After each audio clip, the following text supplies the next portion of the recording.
আপনাদের অসংখ্য ধন্যবাদ আবার আমার ভিডিওতে ক্লিক করার জন্য। বন্ধুরা, নতুন এবং পুরানো সমস্ত কৃষক বন্ধুদের জন্য কিন্তু রয়েছে আজকে বিশাল বড় একটা নতুন আপডেট। এবছর কিন্তু সমস্ত পশ্চিমবঙ্গ জুড়ে অতিবৃষ্টি এবং পরবর্তীকালে অনাবৃষ্টি, তার কারণে কিন্তু অনেক সময় ফসল নষ্ট হয়ে যায়। এমনকি গত দুদিন আগে হঠাৎ কালবৈশাখীর ফলে নিম্নচাপের তৈরি হয়, আর তার ফলেই ফসলের ক্ষতি হয়েছে।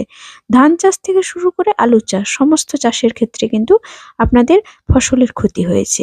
দক্ষিণবঙ্গে অনেক কৃষকদের কিন্তু ফসল নষ্ট হয়েছে।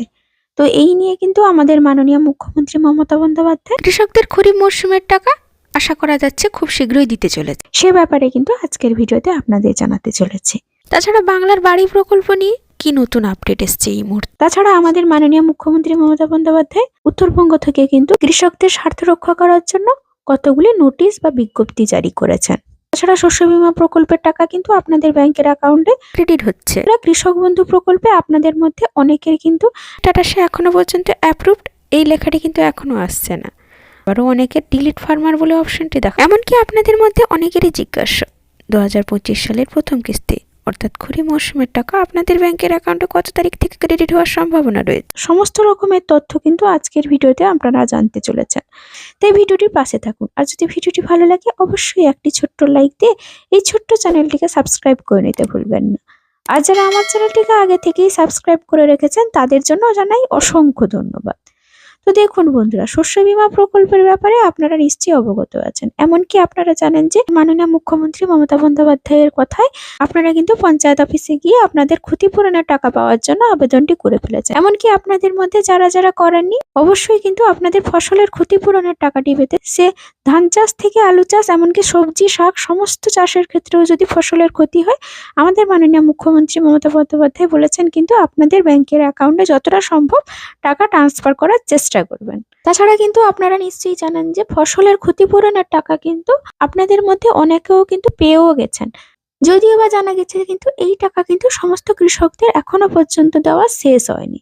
তাছাড়া কিন্তু এখনো স্যাটেলাইটের সাহায্যে কিন্তু পর্যালোচনা শুরু হয়ে গেছে যে কোন জায়গায় ফসলের বেশি পরিমাণে ক্ষতি হয়েছে এই তো নিম্নচাপের ফলে। তাছাড়া আমাদের মাননীয় মুখ্যমন্ত্রী মমতা বন্দ্যোপাধ্যায় এটিও জানিয়েছেন আলু চাষ এবং ধান চাষ এই দুটি ফসলের মধ্যে যদি আপনার কোনো ফসলের ক্ষতি হয়ে থাকে অবশ্যই যদি আপনি যদি আপনার ফসলের ক্ষতিপূরণের টাকাটি এখনো পাননি বা আপনি আবেদন করেননি, এই ক্ষতিপূরণের টাকাটি পেতে অবশ্যই কিন্তু আবেদন করে ফেলুন। তো বন্ধুরা, এখন আমরা অনেক ডিজিটাল মাধ্যমে দেখতে পাচ্ছি যে কৃষক বন্ধু প্রকল্পের টাকা অনেকের ব্যাংকের অ্যাকাউন্টে ক্রেডিট হচ্ছে। এই নিয়ে কিন্তু আপনাদের মনেও হয়তো সংশয় হতে পারে, এটা কি খরিফ মরশুমের টাকা? না বন্ধুরা, এটা কিন্তু খরিফ মরশুমের টাকা নয়, অর্থাৎ এটি 2025 সালের প্রথম কিস্তির টাকা নয়, এটা হচ্ছে 2024 সালের রবি কিস্তির টাকা। অর্থাৎ আপনাদের মধ্যে যারা কিন্তু রবি শস্য ফসলের টাকাটি পেয়েছিলেন না, ওনাদের স্ট্যাটাসের কোনো রকমভাবে সমস্যা ছিল, তাদের ব্যাংকের অ্যাকাউন্টেই কিন্তু ক্রেডিট হচ্ছে। তাছাড়া খরিফ মরশুমের টাকা অর্থাৎ 2025 সালের খরিফ মরশুমের টাকা কবে ক্রেডিট হবে এই নিয়ে কিন্তু মাননীয় মুখ্যমন্ত্রী মমতা বন্দ্যোপাধ্যায় একটি ইঙ্গিত দিয়েছে। এছাড়া যাদের কিন্তু এখনো পর্যন্ত স্ট্যাটাসে অ্যাপ্রুভড অপশনটি আসেনি তাদের ক্ষেত্রে বলা হচ্ছে আপনি যদি এই দুয়ারে সরকার ক্যাম্পে আবেদন করেছেন তাহলে কিন্তু আপনার সময় লাগবে, কেননা যে কোনো ভেরিফিকেশানে একটু সময় লাগে। 2 থেকে 3 মাস তো অবশ্যই সময় লেগে যায়, তাই কিন্তু আপনাদের কিছুটা সময় লাগবে।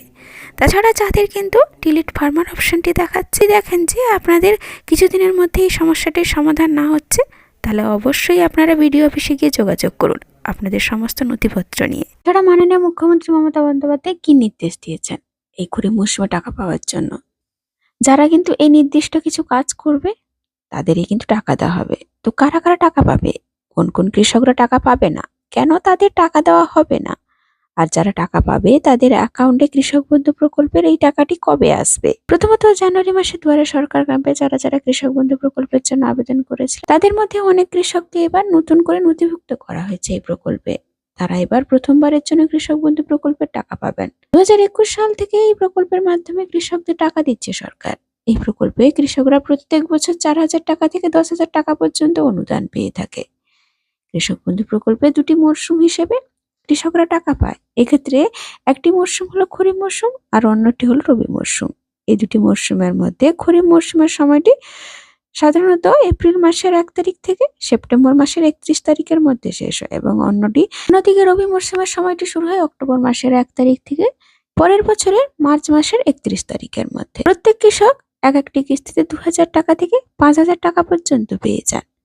তবে এবারে 2025 সালের প্রথম কিস্তির টাকা অনেক কৃষকদের দেওয়া হবে না। কেন দেওয়া হবে না? কারণ তাদের কিছু কাগজ কৃষি দপ্তর অফিসে জমা করতে হতো, কিন্তু এখনো তারা সেই কাজ করেননি। এই প্রকল্পে টাকা পেতে বর্তমানে ইক্যুইসি বাধ্যতামূলক, তাই যাদের এখনো এই কাজটি করা নেই, টাকা পেতে হলে খুব শীঘ্রই কিন্তু এই কাজটি করতে হবে। তাছাড়া লক্ষ্মী ভান্ডার নিয়ে বেশ কিছু ঘোষণা রয়েছে নবান্নের তরফ থেকে। প্রথম ঘোষণাটি হলো, বলা হয়েছে এপ্রিল মাসে অগ্রিম টাকা দেওয়া হবে। আশা করা যাচ্ছে যে প্রথম সপ্তাহের মধ্যে লক্ষ্মী ভান্ডার প্রকল্পের উপভোক্তাদের ব্যাংক অ্যাকাউন্টে টাকা ঢোকানো হতে পারে। আর সেই সঙ্গে অনেকেরই অ্যাকাউন্টে ঢুকবে 2000 টাকা থেকে 3000 টাকা, এমনকি 2400 টাকা। 2-3 মাসের টাকা বকেয়া রয়েছে। তারা যদি ইতিমধ্যে নিজেদের বিডিও অফিসে গিয়ে তাদের সমস্যার সমাধান করে থাকেন, তাহলে কিন্তু এপ্রিল মাস তাদের ক্ষেত্রে খুশির সংবাদ নিয়ে আসতে চলেছে। এই এপ্রিল মাসে তারা তাদের বকেয়া টাকা পেয়ে যাবেন।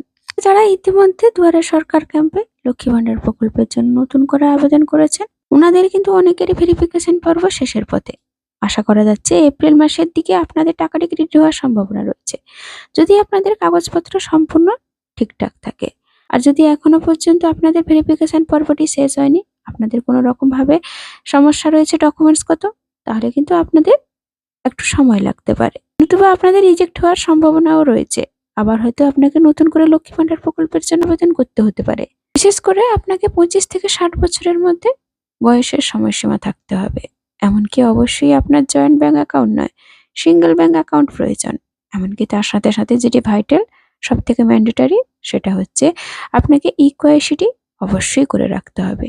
ব্যাংকের সঙ্গে আধার কার্ডটি যোগ করে রাখতে হবে, নইলে কিন্তু আপনি টাকাটি পাবেন না। তবে এইটুকু নিশ্চিত, আমরা সরকারের বিভিন্ন দপ্তর থেকে যে খবরটি পেয়েছি, যারা যারা আবেদন করেছেন তারা প্রত্যেককেই কিন্তু টাকা পাবেন। অর্থাৎ বিধবা ভাতা, বার্ধক্য ভাতা, লক্ষ্মী ভান্ডার, প্রতিবন্ধী ভাতা, কৃষক বন্ধু, সমস্ত প্রকল্পের আবেদন করেছিলেন, অর্থাৎ ভাতার টাকাটি পাওয়ার জন্য আবেদন করেছিলেন, তারা প্রত্যেককেই কিন্তু টাকা পাবেন। এছাড়াও বাংলার আবাস যোজনা অথবা বাংলার বাড়ি নিয়ে রয়েছে গুরুত্বপূর্ণ খবর। আজকে মার্চ মাসের কত তারিখ থেকে কিন্তু রাজ্য সরকারের বাংলার বাড়ি প্রকল্পে দ্বিতীয় কিস্তির টাকা এবং ওয়েটিং লিস্টের টাকা ঢুকতে শুরু করবে, সেই নিয়ে কিন্তু আজকে রয়েছে বিশাল বড় এক গুরুত্বপূর্ণ খবর। আপনারা জানেন ইতিমধ্যে প্রায় 12 লক্ষ প্রাপকদের আবাস যোজনা প্রকল্পের ফার্স্ট কিস্তির টাকা, অর্থাৎ প্রথম 60,000 টাকা উপভোক্তাদের ব্যাংক অ্যাকাউন্টে দিয়ে দেওয়া হয়েছে।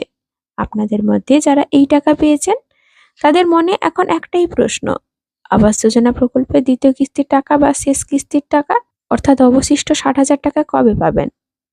তো বন্ধুরা, রাজ্যে বাজেটের পর সাংবাদিক সম্মেলনে রাজ্যের মাননীয় মুখ্যমন্ত্রী জানান যে আবাস যোজনা প্রকল্পে দ্বিতীয় কিস্তির টাকা রাজ্য সরকার জুন মাসে আপনাদের অ্যাকাউন্টে দেবে।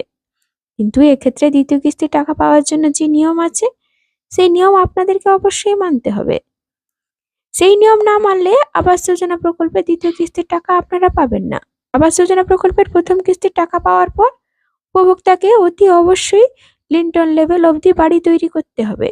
উপভোক্তাদের মধ্যে যারা এই নিয়ম মানবেন না, তাদের ব্যাংক অ্যাকাউন্টে কিন্তু দ্বিতীয় কিস্তির টাকা আসবে না।